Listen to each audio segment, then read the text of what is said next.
and special welcome to our class of 2025, the incoming grade 10 group that is going to be visiting us here and finding their new home as Panthers here at Spruce Grove Composite. My name is Mark Rose, assistant principal here and grade coordinator, and I'd like to introduce you to my partner, Mrs. Marie Porter, who is our grade counselor. Hi, everybody.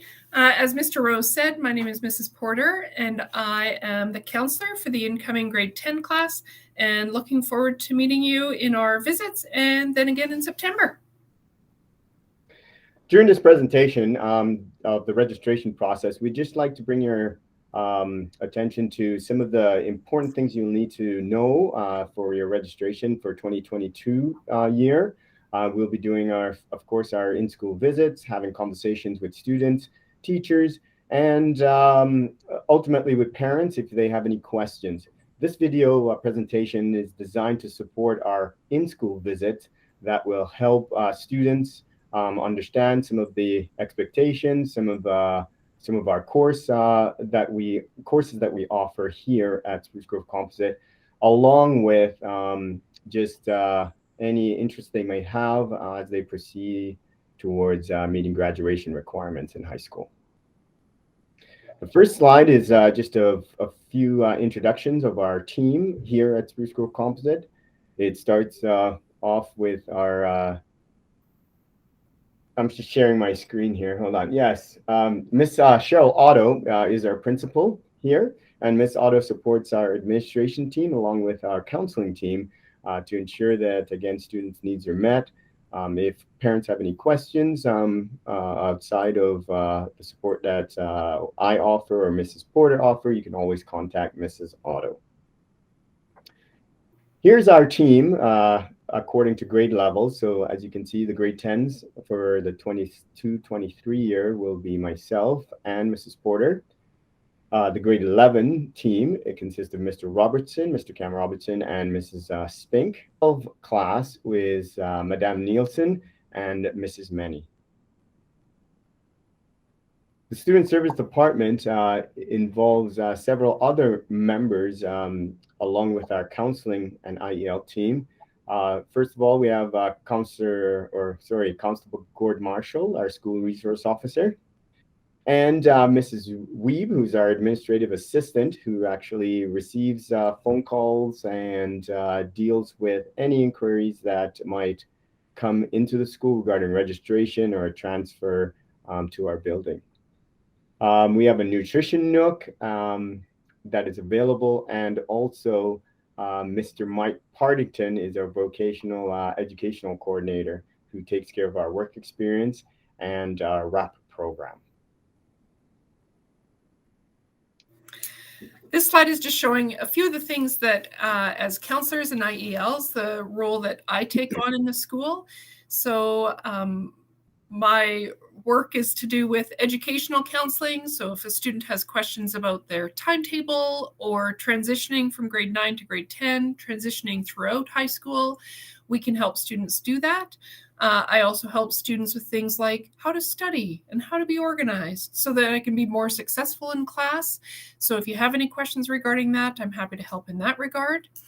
As you get closer and closer to grade 12, you'll start thinking about life beyond high school. And so I also do post-secondary and career counseling. So if you're looking for a particular post-secondary program or at a particular post-secondary school, we can help explore that.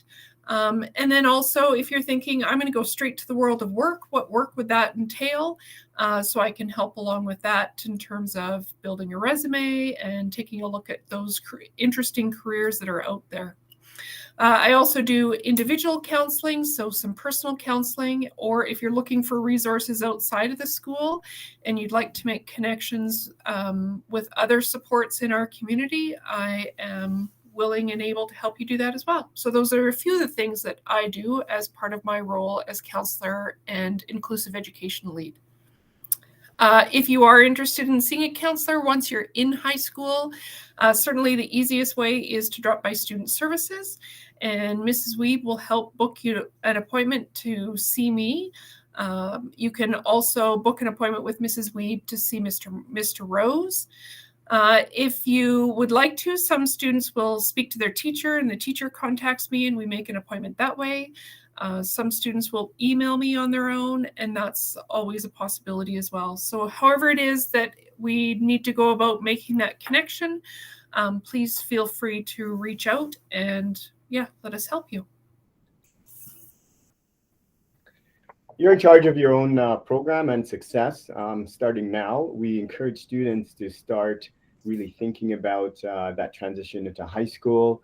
Our conversations based on our visits will be around program placements, getting that information from your current classroom teachers. Their recommendation is always important in getting you into the right stream, and also searching for some interest regarding option courses that might lead you towards setting a path for your success in some of the complementary courses that we offer. The next important thing is high school is a big step, and it takes a lot of responsibility on the student's part. We do work closely with students and parents to ensure that attendance is paramount. With our increase responsibility regarding meeting curriculum and meeting graduation requirements, attendance is a very, very important piece to ensure that students are successful at the high school level. We also want students to feel connected when they're in the building. We do offer a lot of complementary courses, but also some clubs programming that helps students to ensure that their high school experience is fulfilled and also is complete. So really think about getting connected once you get into the building, not only with the programming, but also the people in the building. It is a transition stage where many of our feeder schools come together. So students are going to be meeting new friends, new teachers, and again, understanding new supports that are in place to ensure their success.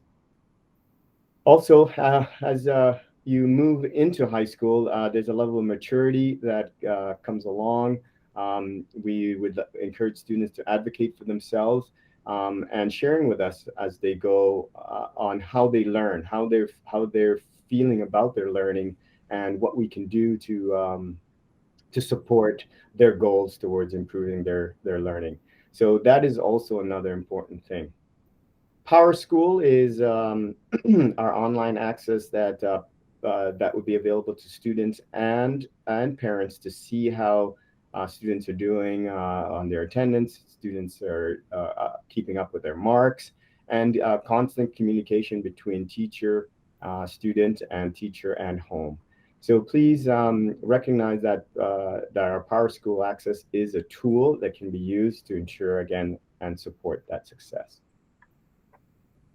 As I mentioned, attendance. Attendance is, again, the key to success. We just like to share some research here that we've gathered over the years that ensure that in grade 10, starting with really good attendance, if you attend 95% of the time, your chances of graduating in 3 years increases significantly. About 89% of our graduates will be successful. As those rates drop 90 to 94 percent, we see it drops to like 82 and so on. Less than 80 percent of attendance kind of leads to a lower graduation rate. So that's where Mrs. Porter and I come in. We are the initial adults you'll connect with in the building where you can go to get that support, but also if there's anything that arises along the way, whether it be medical concern or anything that's going to interfere with that attendance, we are the first line of support along with your teachers, and we have some options that we could look at in which to sort of keep the ball rolling and keep you on track. Difference between high school and middle school, large student body. We have up to over 1,100 students plus next year. So look forward to that change. It's a very busy building. And we think about high school as our mini society. So you'll be learning different things and how to connect with with adults and also your peers, but also just how to conduct yourself. There's some new expectations, still in line with the expectations outlined for Parkland School Division students. But again, you're moving into a situation where students are driving, they're taking the bus, students are coming and going, they're having spares and so on. So there's some things that you'll learn. There are 2 semesters. Currently, we're in a quarter system, but hopefully next year we'll revert back to the quarter system where there's 2 semesters and 4 classes, approximately 70 minutes per class. There'll be more complementary courses available to you, and there will be a flexibility block available at the end of the day, 35 minutes. It's called seminar. It is not presented during lunch hour. We've made a shift. It'll be presented at the end of the day. With that time and flexibility, it results in more freedom, but also along with that comes some more responsibility. So keep that in mind. That'll be some of the difference that you'll experience starting next year. Typically, in the day in life of a high school student, in Block 1, for example, you might have English, Block 2, Math, Block 3, Comm, PE. PE and Comm are back-to-back. Every other day, you'll be experiencing one or the other. And Block 4, there'll be a complementary course, for example. It could be foods, it could be intro to trades, it could be second languages, those sort of things. At approximately 2:25 to 3:07, that's seminar time. That'll be your opportunity to connect directly with your classroom teacher outside of instructional time. So again, this is your one-on-one to ask questions, get feedback, any notes that you might have taken in class that you need clarification on. That will be the time to do that. Okay. A reminder, seminar time is not free time for you to have an extra lunch or anything like that. Again, it is an opportunity for you to focus on your education, connect with teachers. In semester 2, again, similar story setup where again, Block 1, you might have a social, Block 2, a science, Block 3, complementary, Block 4, it could be a complementary course again, and then a seminar block. Mrs. Porter and I will start in June to create a balanced timetable so that you're not overwhelmed with all cores one semester and all options the second semester. It'll be a balance so that, again, we don't overload you with too much homework. PLT and TCT, personal learning time, all 4 blocks will be shortened on PLT times. Again, we're looking at the timetable and how it will unfold next year. Currently, these are some of the traditional practice that we have on our schedule to allow for students to have personal learning time, again, to catch up on homework or dedicated study time. The TCT time stands for teacher collaborative time. So at certain time of the year, we'll be scheduling time where teachers can get together to strategize, plan, collaborate through meeting. Students will start classes later on in the morning, approximately 9:54, and then continue on with the 4 blocks afterwards. One of the things we get asked lots about is awards and scholarships, and are students eligible for awards and scholarships through high school? And the answer in short is yes. And it really starts in grade 10. So we like to introduce students to it early on so that they know that their hard work is going to pay off in dividends, in dollars in their bank account, which is fabulous. One of the most common scholarships that students will apply for and be eligible for is the Alexander Rutherford Scholarship. The Alexander Rutherford Scholarship is available to students in grade 10, 11, and 12. And if you just go to the next slide, Mr. Rose. Here is what's required to get the scholarship at the 3 grade levels. So there's different scholarship cutoff points if you have an average above 75% versus above 80%. And you can see that for grade 10, 11, and 12. If a student gets the scholarship for all 3 years, they apply for it in their grade 12 year, and they're eligible for up to $2,500, which is fabulous news. This is just one of many scholarships that are available. But I do encourage students that get good grades in junior high school to continue to work hard, because now it's going to start to pay off in high school. And so just keep up the good work. On one of the previous slides, Mr. Rose mentioned that it's really important to get involved in high school, get involved in the community so that you feel part of the community. This is really, really important to do so for so many reasons. On this page, it identifies some of the clubs, sports, and other things that students can get involved in. And this is by no means a complete list, and it will change slightly from year to year, kind of depending on what the students' interests are and what they get involved in, what teachers are heading up different clubs or sports or organizations. But you can see a diverse group of clubs that are available to students.